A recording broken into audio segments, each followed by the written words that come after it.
हरभजन, लग रहा है कि सीखेंगे और इम्प्रूवमेंट करेंगे।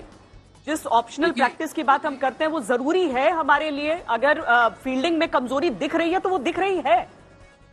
देखिए, ऑप्शनल प्रैक्टिस का मैं आपको बताता हूँ कहाँ से रिवाज शुरू हुआ था। जब गुरु ग्रेग आए थे ना इंडिया में, वो ये साथ में अपने लेके आए थे कि ऑप्शनल प्रैक्टिस या फिर मैच के एक दिन पहले प्रैक्टिस नहीं होगी। आज you just take it easy. आपको बल्लेबाजी आती है, गेंदबाजी आती है, भाई जो प्रैक्टिस है वही तो आपको जो है वो परफेक्ट बनाती है। वो एग्जांपल्स क्यों बने हैं? अगर आपने तैयारी अच्छी की होगी इम्तिहान की तो इम्तिहान आप अच्छा लिखोगे। तो अगर तैयारी कम है और आप कहो नहीं मैं इम्तिहान में फर्स्ट आ जाऊंगा, तो फिर दूसरे लड़के जो पढ़ रहे हैं वो तो फिर आपसे आगे निकल ही जाएंगे। तो ये ऑप्शनल प्रैक्टिस तो देखिए उनके लिए होती है जो जिनकी बॉडी में कोई निगल है या कोई पेन है, या फिर आप लगातार बहुत सारी क्रिकेट खेल के आए हुए हो तो वो थकी हुई है बॉडी, आराम की जरूरत है। बट ये नहीं है कि आप हर मैच के बीच में आपने ऑप्शनल प्रैक्टिस रखी हुई है कि नहीं आज तो ऑप्शनल प्रैक्टिस ही है। और रायना बड़ा अच्छा पॉइंट था कि कभी कभार ग्राउंड पे जाके उस चीज का फील लेना इज वेरी वेरी इंपॉर्टेंट। कि आप ग्राउंड जाइए, ग्राउंड का फील लीजिए, और बतौर प्लेयर आपका जो नाता है वो रूम से कम और ग्राउंड से ज्यादा होना चाहिए, और आपका टाइम जो है वो ग्राउंड में ज्यादा स्पेंड होना चाहिए, रादर देन कि आप कहे नहीं आज ऑप्शनल प्रैक्टिस है तो मैं आज आराम ही कर लेता हूँ। ऑप्शनल प्रैक्टिस का मतलब ये नहीं कि आपकी जिम्मेदारी खत्म होगी। आपकी जिम्मेदारी तो आपके देश के प्रति, आपके गेम के प्रति उतनी ही बड़ी है जितनी आपने पहले शुरुआत में सोची थी। आपका जब स्तर एक स्तर से दूसरे स्तर तक जाता है तो आपकी रिस्पॉन्सिबिलिटी तो और बढ़ती है, आपके ऊपर और प्रेशर आता है कि और अच्छा करना है, उसके लिए और मेहनत करनी पड़ती है, जिसमें ग्राउंड में और टाइम लगाना पड़ता है।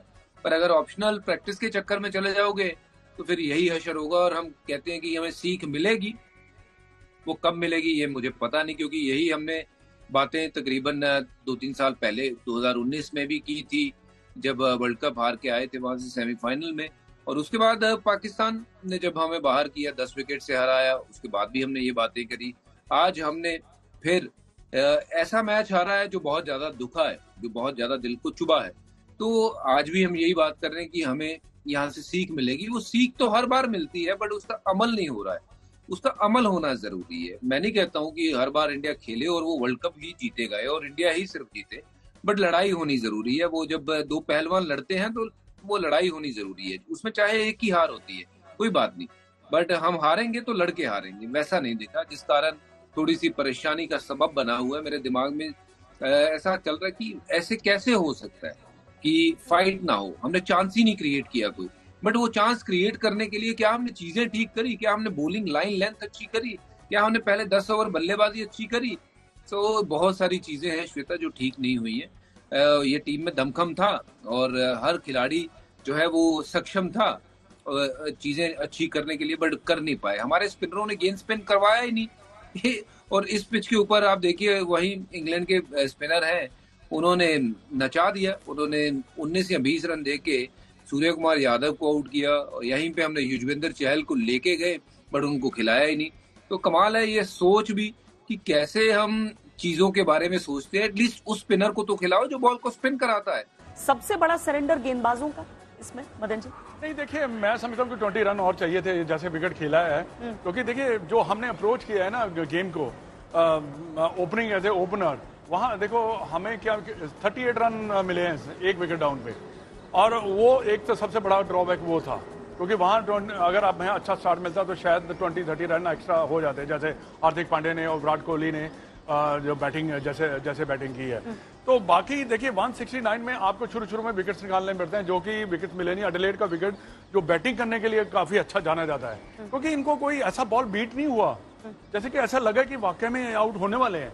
उन्होंने बड़ा इजी जो ना अप्रोच किया as a batsman Alex Hale ने और बटलर ने, मेरे को लगा ही नहीं है। और स्पिनर को तो उनको ना पता ही था कि इनके गेंद ज्यादा टर्न नहीं करते, तो बेटर है कि हम अगर सीधा खेलेंगे तो हम रन बनाने के इनके ज्यादा चांसेस है।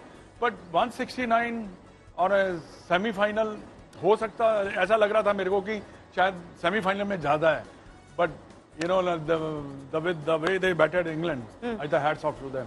नहीं, मुझे लगता है आज रोहित जब जाएंगे प्रेस में तो किसी को पूछना चाहिए कि चहल क्या ना खिलाने क्या रीजन था, वो कि क्या उनके माइंड में चल रहा था, क्यों वो बार बार बैक कर रहे थे दूसरे स्पिनर को, या उनकी कहीं चोट लगी आपको हुई पता है थी। ऐसे केस में कैप्टन का फेवरेट जवाब क्या होता है? क्योंकि एज ए जर्नलिस्ट मैं ऐसे प्रेस कॉन्फ्रेंसेस में बहुत बैठी हूँ और मैंने भी सवाल पूछा है। वो कहा जाता है the best site is hindsight, कि मतलब पीछे मुड़कर देखो तो सब अच्छा रहता है। लेकिन सवाल तो ये है ना कि हम हाइंडसाइट में पूछ ही नहीं रहे हैं, हम तो इतने दिनों से बात कर रहे थे और रोहित शर्मा उस पर जवाब यही देंगे। मैं आपको निकाल कर सुना दूंगी। नहीं, फिर भी वही जो भजूपा बात बोल रहे थे, मतलब सब लेग स्पिनर खेल रहे हैं। आदिल रशीद ने गेम चेंज किया, सूर्य कुमार यादव अलग ही फॉर्म तो में थे। हमारी गेंदबाजी में डिफरेंस क्या था इंडिया स्पिनर हर्षदीप को आपने देखा, जैसे पाजी ने बहुत अच्छी बात बोली कि जैसे विकेट कीपर ऊपर आ गया हाँ। तो गेंद पीछे रखनी पड़ती है। और भुवी के वो माइंड में आया वो कि मैं कोई स्पिनर नहीं हूँ, मैं फास्ट बॉलर हूँ। और जॉर्ज ने वहीं पर अपना गेम एक विकेट कीपर आगे आना किसका निर्णय? वो इस नहीं, कैप्टन ने बोला होगा कि वो स्टेप आउट करते हैं या पैडल स्वीप खेलते हैं, हो सकता है आप आगे रहोगे। लेकिन भुवी ने अच्छा बॉल किया है पूरे वर्ल्ड कप में। उधर अपना उसको देखो, हर्षदीप को कितना अच्छा बॉलिंग कर रहा है। उसने सिर्फ एक दो मतलब हम गेंदबाजों से ज्यादा उस अक्षर पटेल रणनीति, के उस दो स्ट्रैटेजी पे एब्सोल्युटली मुझे लगता है अक्षर पटेल के 2 ओवर नहीं बनते थे पावर प्ले में। तो उसी का खामियाजा हमें भुगतना पड़ा हो। हाँ, नहीं माइक आएगा उसके बाद बोलिएगा। माइक एक यहाँ पर भिजवा दीजिए। तब तक एडिलेड हम चलते हैं, विक्रांत वहां से हैं जुड़े हुए। विक्रांत, वो जश्न होता है ना कि जश्न खत्म नहीं होता है, लेकिन दुख जो होता है ना वो भी खत्म होता नहीं है। अभी सबके पास वो सारी चीजें हैं, लेकिन जो हम यहाँ पर डिस्कस कर रहे हैं वो आपको आंखों के सामने आपको यही लग रहा था, गेंदबाजी उतनी बुरी नहीं जितनी बुरी रणनीति उस गेंदबाजी को अमल में लाने के लिए मैदान में। श्वेता, देखिए श्वेता, हकीकत ये है, मैं इन सबको ये कह रहा था, ये सब मेरे साथ, मैं सुबह से उनके साथ दोपहर से मैं इनको कह रहा हूँ यार अभी आप लोग गालियां दे रहे हो। 4 घंटे पहले तो आप कह रहे थे कि इंडिया फाइनल जीत गया। तो मैंने इन लोगों को कहा गलती आपकी है। आज अगर आपकी टीम यहाँ आकर हर बार हार जाती है, वही गलतियां बार बार होती हैं, तो गलती इंडियन क्रिकेट फैन की है। क्योंकि अगर कोई पॉइंट आउट करता है, मीडिया हो या कोई हो, उसके बाद आप उसको पकड़ लेते हैं, इसने मेरे प्लेयर के बारे में ये कैसे बोल दिया। वो प्लेयर जब 18वीं पारी में जाके रन बनाएगा 18 इनिंगों के बाद, फिर आप उसको ढूंढते हो, फिर उसको आप गाली देते हो, फिर आप कहते हो 76.3 की एवरेज है, हिम्मत कैसे हुई। पॉइंट ये है श्वेता, सिंपल है, आप T20 को वनडे की तरह खेलते रहे, आज भी आपने वैसे खेला। आज आपके 21 पे 3 आउट नहीं हुए थे।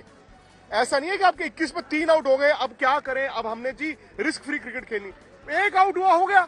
अगर आपको लगता है एलेक्स हेल्स आउट हो गया होता, जॉस बटलर आउट हो गया होता, तो इंग्लैंड क्या करता? इंग्लैंड सिंगलों पे खेलता। इंग्लैंड सिंगलों पे नहीं खेलता ना, वो कहता है छक्का है तो छक्का मारूंगा, चौका है तो चौका मारूंगा। आई थिंक आपकी सोच, दैट्स फाइन, आपकी सोच की प्रॉब्लम है, आपकी सोच की प्रॉब्लम है। आप T20 को नहीं खेल पा रहे हो।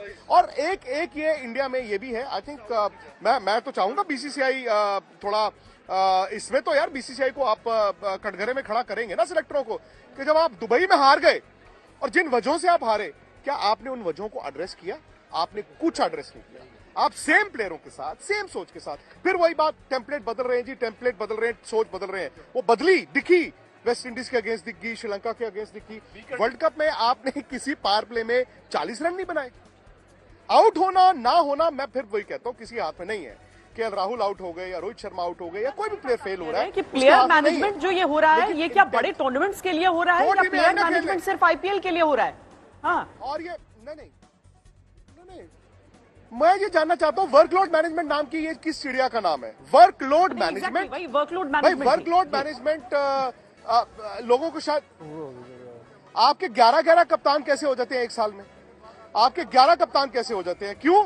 क्योंकि कुछ प्लेयर्स बाईपास करके वर्ल्ड कप तक आना चाहते हैं ना। किसी को कोई निगल है, किसी को फिटनेस है, कोई फेलियर से डर रहा है, उसको होता है मैं यार बाईपास से आके मैं वर्ल्ड कप खेलूंगा, तो मैं ये 3 मैच नहीं खेलूंगा, मैं 4 मैच नहीं खेलूंगा। क्या मेरे पास और आपके पास ये इख्तियार है? क्या मेरे पास और आपके पास ये चॉइस है कि आज मैं ऑफिस नहीं आऊंगी? क्या मैंने ऑस्ट्रेलिया में 25 दिन में कहा आज मैं काम नहीं करूंगा? नहीं जी नहीं, ये तो शाम के 7 बजे के बाद आज मेरी दुकान बंद है। नो, आपको जो करना है करना है।